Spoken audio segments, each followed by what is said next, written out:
Cenário CBN. Desafios e perspectivas 2020.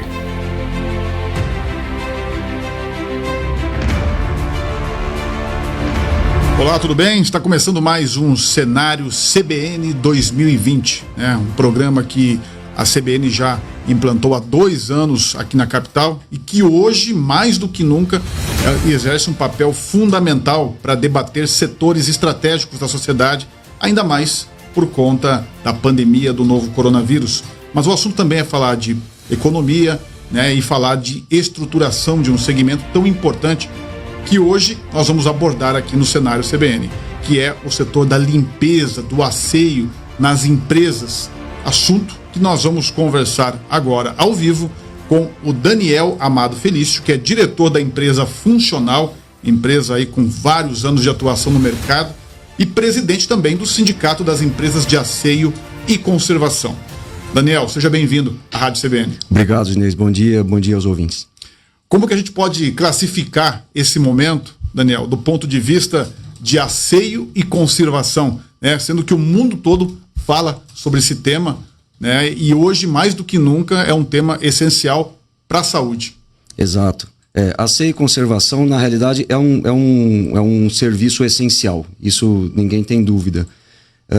Do ponto de vista da atividade, eu acho importante, se você me permite contextualizar, ela faz parte de um atendimento terceirizado, né, de mão de obra, que a gente costuma dizer uma atividade contínua, né, com dedicação exclusiva de mão de obra. Então, dentro dessa atividade, que envolve mão de obra dos mais diversos setores, está a limpeza e conservação, dentro da situação de facilities nas empresas. Então, daí o mercado corporativo dessa atividade.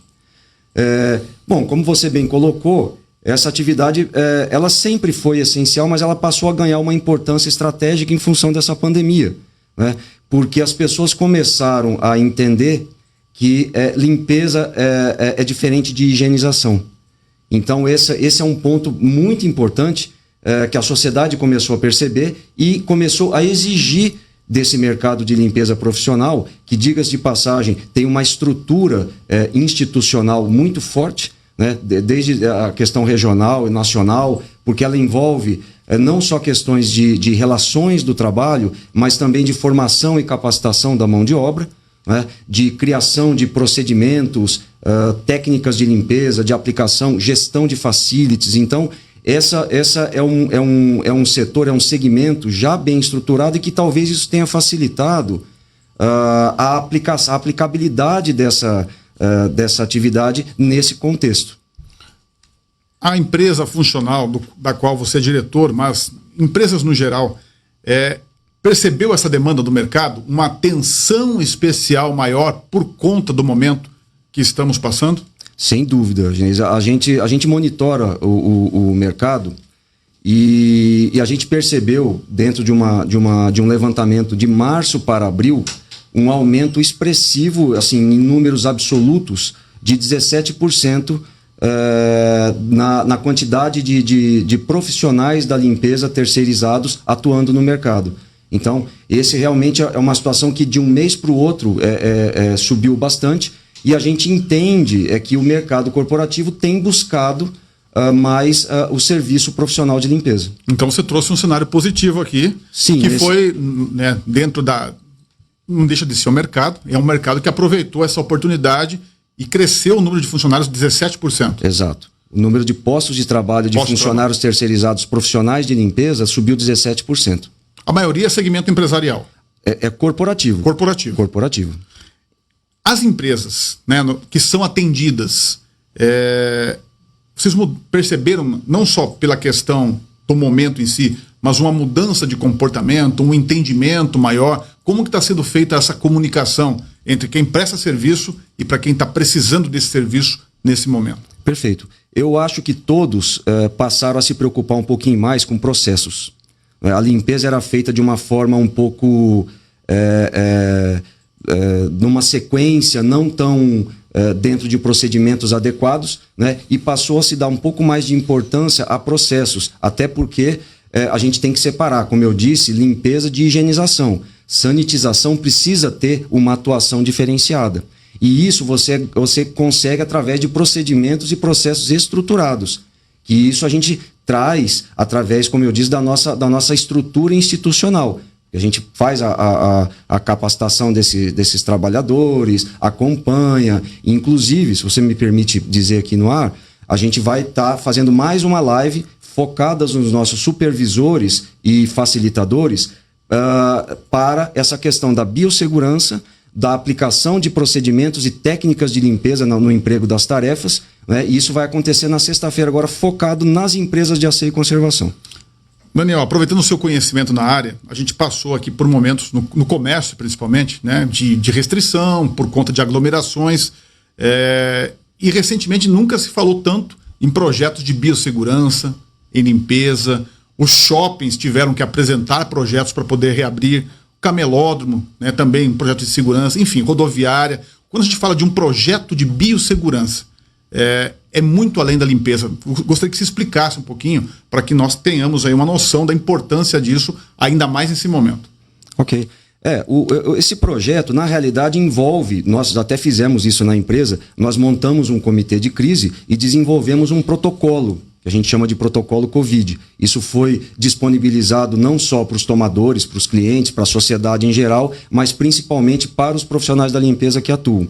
Então, nesse contexto, a gente conta com a ajuda dos profissionais que atuam no instituto que nós mantemos, que chama o Instituto Profac, né? Lá nós temos os profissionais, enfermeira com especialização em biossegurança, técnicos de limpeza profissional, e eles elaboram uma cartilha para poder disponibilizar e aplicar e efetivamente aprimorar a execução do serviço. Agora, quando eu falo de projeto de biossegurança, o que eu posso entender, nós que não somos da área, que a gente possa assimilar? O que está contemplado nessa rotina dentro de uma empresa, não importa o tamanho, seja ela pequena ou de maior porte? Esse projeto envolve uma série de fatores, desde da aplicação dos químicos, né, que você já tem, na realidade, uma lista de químicos adequada para cada tipo de superfície, para cada tipo de sujidade, para cada tipo de micro-organismos, enfim. Então você tem que ter dentro dessa categoria a lista de saneantes, isso é importante para saber o que você vai usar. Dentro desse contexto, você precisa ter a ficha de cada tipo de saneante, que a gente chama de FISP, que lá ela traz todas as orientações. Primeiro tem que ser registrado, naturalmente, tem que ser certificado na Anvisa. Então lá você traz a questão do uso adequado de EPIs, né? A questão da aplicabilidade desses produtos, não só na ação química, mas na ação mecânica, que é muito importante. Aí entram os procedimentos de limpeza, porque senão você aplicar de forma equivocada um químico, você no mínimo danifica uma superfície, ou não vai ter efetividade aquele serviço de limpeza. Então, ele traz todos esses fatores para que, de uma forma conjunta, né, a gente possa garantir a efetividade da limpeza, da higienização, da sanitização, com a segurança do profissional, e para que aqueles que se valem daquele ambiente tenham, na realidade, como você muito bem colocou, um ambiente saudável. Por exemplo, nós estamos aqui na Rádio CBN, né, a gente sabe que algumas rotinas nossas mudaram. Por exemplo, álcool em gel com frequência, lavar a mão com frequência, mas tem coisas que a gente nem sempre observa, que é a questão da limpeza. E aí a gente pode considerar, por exemplo, ambientes, né, bancadas, maçanetas de porta. Isso entrou também ou já fazia parte de um protocolo com atenção específica para isso? Perfeito. Não, já sempre fez parte, não é? Mas o que aconteceu foi a intensificação desse tipo o fluxo de procedimentos foi alterado, tanto em função da quantidade de pessoas no ambiente, quanto essa questão das superfícies que precisavam ser limpas com mais frequência. Então a frequência foi modificada, basicamente. Começou ou pode começar um trabalho também de orientação nas empresas que recebem essa prestação de serviço, do ponto de vista de funcionário? Olha, assim é melhor, evitem fazer isso. para poder aumentar essa consciência? Isso é fundamental. A conscientização faz parte desse trabalho. Então, essa orientação acerca de como tem que proceder, a segurança pessoal, a higienização, da frequência, enfim, isso aí tem que ser sempre colocado. Daniel, a gente falou um pouquinho de procedimento, de protocolo. O protocolo de trabalho de limpeza é muito diferente, por exemplo, de um comércio tradicional, uma loja, e de uma clínica médica? Existem muitas diferenças? A diferença está mais na questão da higienização, da sanitização. Ela é intensificada nesses locais. Então, para te dar um exemplo, eu tenho situações na empresa de área industrial, por exemplo, de alimentos, em que a gente mantém uma equipe de limpeza durante o dia, fazendo a limpeza e higienização normal, dentro daquela rotina já, e na madrugada fica outra equipe só cuidando da sanitização. Então, dependendo da criticidade daquela área, daquele ambiente, você tem que intensificar. Mas a metodologia, ela não muda muito de um local para o outro. Agora, além dos cuidados que as empresas devem tomar aí dentro do ambiente empresarial, esse protocolo também, de alguma maneira, é passado para os funcionários das empresas? A pergunta é, há uma colaboração das empresas de asseio e limpeza nesse processo de orientação? Sim, a gente tem disponibilizado cartilhas para as empresas, a gente está contando com o papel dos supervisores, dos facilitadores. A gente, como eu disse, nós montamos também um protocolo de orientação e agora disponibilizamos cursos em EAD, inclusive, para que os trabalhadores, no momento que não estiverem na atuação da atividade, possam acompanhar os cursos. Então a gente procura intensificar através de cartilhas, EAD e orientação através do site, redes sociais e, lógico, através das empresas por meio dos seus supervisores. Para a gente entender um pouquinho a dimensão das empresas hoje no Estado, quantas empresas tem no segmento e essa penetração, inclusive nos municípios de menor porte? Perfeito. Esse mercado de limpeza ele é muito pulverizado. Então você tem hoje, no Estado, alguma coisa entre 10 a 12 mil postos de trabalho nessa área terceirizada, né? Muitas das empresas atuam focados no que a gente chama de serviço spot, que é aquele que você faz pontualmente e vai embora, né? Normalmente essas são as menores, são as MEIs, né? E você tem, como eu disse no início da entrevista, aquelas que trabalham com um serviço de natureza continuada. Essa tem a dedicação exclusiva, ou seja, ela é recorrente.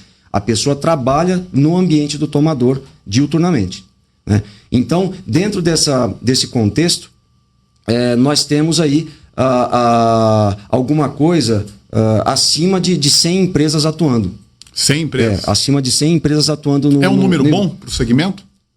É um número bastante pulverizado, mas eu acho que tem espaço aí, porque você pode segmentar as atividades. Como eu disse, além do continuado, você tem o spot, você tem o fornecimento de mão de obra especializada, não diretamente relacionada com limpeza, né? Esse sofreu um pouquinho nessa questão da pandemia, porque você tem, aí entra secretárias, atendentes, pessoal ligado a eventos, enfim. Então, você tem essa parte e você tem o trabalho temporário, que eu vejo como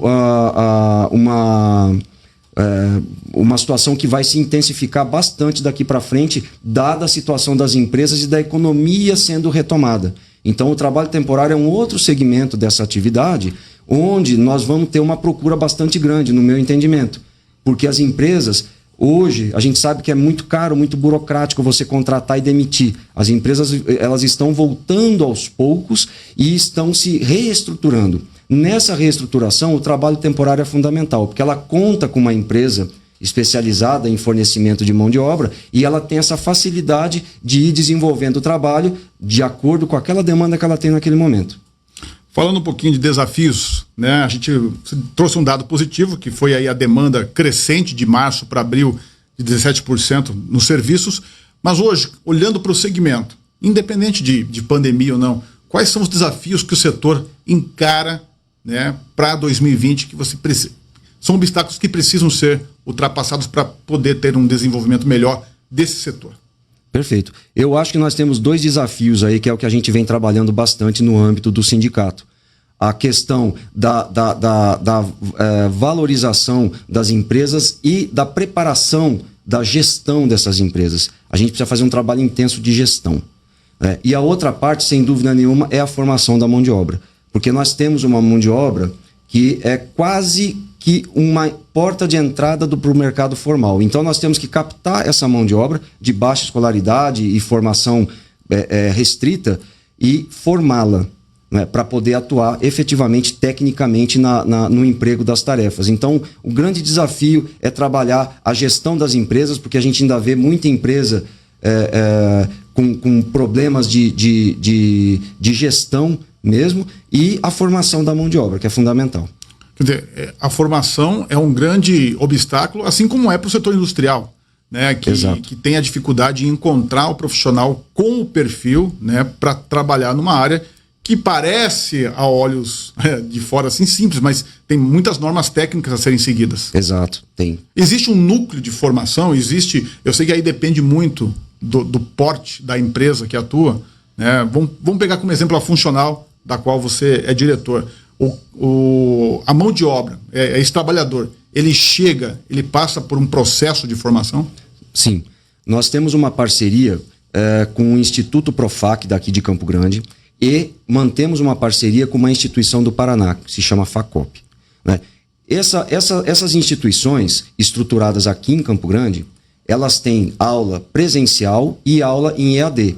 E tem espaço para a atividade prática, não só na área de limpeza, mas nas outras situações também, como copeira, recepção, portaria, e entra também na questão de segurança. Então você tem as normas regulamentadoras do Ministério do Trabalho, as NRs que você citou, também são objeto de curso. Então, trabalho em altura, espaço confinado, uso de EPIs. Então, tudo isso a gente trabalha no nosso instituto. E nós temos uma coisa interessante que chama itinerário formativo. São o que a gente costuma chamar de capacitação em trilhas. Então, dentro desse itinerário formativo, aquele trabalhador vai se desenvolvendo na atividade e vai ganhando, lógico, seguindo os pré-requisitos. O primeiro módulo é comportamental, então envolve dinâmica de grupo. A gente desenvolveu um modelo pedagógico próprio, interacionista, né? E que leve em conta aquela experiência que aquele trabalhador, que aquele profissional já traz na vida dele. Então a gente fomenta isso, desenvolve aquela pessoa e joga ele naquela capacitação em trilhas para que ele possa se desenvolver e se tornar um especialista em limpeza de fachada envidraçada, liderança, limpeza hospitalar e por aí vai. Agora, dá para dizer então, Daniel, que 2020, apesar de todos esses problemas que a gente está enfrentando por conta da pandemia, pode se tornar um ano de muitas oportunidades para esse segmento? Eu tenho certeza que sim, no bom sentido, lógico. Eu acho que esse segmento sempre foi visto como uma situação de limpeza, simplesmente. E agora as pessoas entenderam que, além da limpeza, a higienização é importante. Por isso que elas têm que buscar quem sabe fazer. Então, eu vejo com bons olhos no sentido de que a gente vai, como a gente sabe que a gente vai sair diferente dessa pandemia, nós vamos sair com novos hábitos, novas formas de ver as coisas, e eu acho que essa questão da limpeza envolve isso. A gente vai entender a importância dela para termos ambientes mais saudáveis. Hoje uma questão de limpeza e a parte, né, a parte de asseio em geral de uma empresa, ela corresponde a qual percentual do custo de uma empresa? Você sabe dizer isso? Olha, depende muito do tipo de contratação que vai ser feita. Se envolve materiais, o tipo de material, o tipo de equipamento. Para cada serviço é necessário fazer uma visita técnica para poder fazer os levantamentos. Não só dos procedimentos, mas dimensionamento também da mão de obra, né? E as necessidades que aquele ambiente exige. Então é diferente, realmente, um comércio, de uma indústria, de um ambiente de escritório, de um supermercado, de um hospital. Então isso necessita realmente de um levantamento técnico para poder dimensionar. Daniel, olhando para o mapa de Mato Grosso do Sul, e claro, e as características de cada um dos municípios, né, dos perfis de empresas que existem ali, onde vocês identificam que pode ser aí esse ponto de crescimento para o setor em 2020? Olha, na realidade, todos os ambientes precisam ser mantidos. Então, a limpeza ela atua em absolutamente todos os tipos de negócio, né? Porque ela não pode parar. Como eu disse, ela faz parte do facility de uma empresa. Você precisa manter o seu empreendimento, você precisa garantir um ambiente adequado e operacional, não é? Tanto para os seus funcionários quanto para os seus clientes, enfim. Então, eu entendo que absolutamente todos os ambientes vão necessitar, já se valem disso naturalmente, mas vão necessitar com mais intensidade do serviço de limpeza profissional. Para quem é profissional da área ou está pensando em ingressar na área, como vendo aí a nossa conversa sobre possíveis oportunidades, qual que é o primeiro passo? Qual que é a recomendação para quem fala, olha, pode ser uma oportunidade, a gente sabe, infelizmente, que tem pessoas sendo demitidas, pessoas preocupadas, buscando uma colocação, né, e nada melhor do que um setor que pode aí sair fortalecido desse momento. Qual que é o primeiro passo para quem quer trabalhar na área de asseio, conservação e limpeza? Olha, o primeiro passo é procurar o sindicato, que o sindicato vai orientar do ponto de vista do trabalhador. Do ponto de vista do trabalhador, procure o sindicato ou a empresa que você já conhece, que você entende que você queira trabalhar lá. Essas situações das empresas estão nas redes sociais, estão nos sites, enfim. Hoje a gente sabe que as pessoas buscam empresas sérias, que têm procedimentos, que têm atuação forte no mercado. Então, acho que pode procurar diretamente as empresas têm canal para receber esse tipo de demanda. O próprio sindicato, ele encaminha para o Instituto Profac, não é? Então, mesmo que a pessoa não precisa estar ligada a nenhuma empresa, ela pode procurar o sindicato. Ela vai ser encaminhada. Ela vai ser encaminhada. O sindicato você pode ver, eu posso dar o site dele? Claro. cac-ms.org.br. Lá vai ter todas as informações necessárias para a pessoa ser direcionada. Existe um pré-requisito básico para entrar nesse segmento como trabalhador? Como trabalhador? Não tem, Genês. A gente forma essa mão de obra. Isso que é importante. Exato. Pode gerar muitas oportunidades. Pode gerar muitas oportunidades. Agora, não tem pré-requisito básico. Quanto aproximadamente ou quanto varia aí o salário para o trabalhador nesse segmento? Tá. Normalmente, só voltando um pouquinho, normalmente o pré-requisito é segundo grau. Segundo grau. Normalmente é isso. Daí para, né? Agora, com relação a questão da faixa salarial. A questão da faixa salarial, hoje existe uma convenção coletiva de trabalho que vale para o estado de Mato Grosso do Sul. Tá? Essa convenção é um balizador. Depende muito de como o contrato vai ser negociado com o tomador. Tem situações onde o trabalhador ganha um pouquinho mais, tem situações onde ele tem mais benefícios e uma remuneração um pouco. Então, depende da negociação com o tomador. Hoje, a convenção coletiva é um balizador. Então, nós temos hoje um piso salarial de R$ 1.062 e um auxílio alimentação de R$ 230, mais algum benefício que possa surgir como uma ajuda de custo, aí depende do contrato, da contratação, né? Tem contratos que envolvem plano de saúde, tem contratos que envolvem refeitório, e aí depende de cada situação. Esse é o básico que a convenção traz.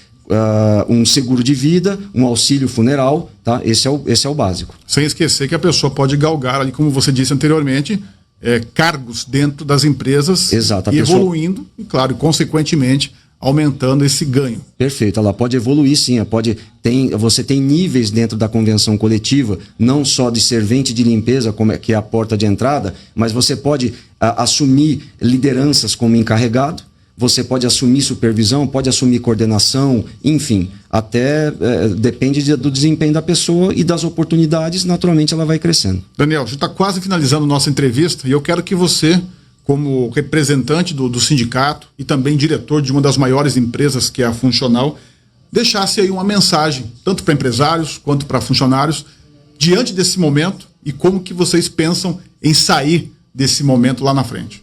Tá certo. Eu acho que, mensagem de otimismo é sempre bom. A gente, felizmente, está acostumado a receber isso nas redes sociais, dos amigos, dos vizinhos, dos colegas de trabalho, da sociedade em geral, que realmente se uniu nessa causa. Isso é muito, muito importante.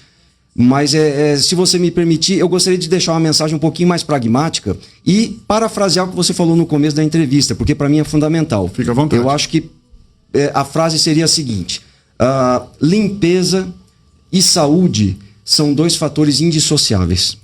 Acho que essa é a mensagem. Perfeito. Conversei com Daniel Amado Felício, presidente do Sindicato das Empresas de Asseio e Conservação de Mato Grosso do Sul e também diretor da empresa Funcional. Muito obrigado, Daniel. Eu que agradeço, gente. Tenha um ótimo dia. Obrigado, igualmente. E assim a gente finaliza mais um Cenário CBN 2020. Desafios e perspectivas. A gente volta ao longo da nossa programação. Ótima tarde para você. Cenário CBN. Desafios e perspectivas 2020.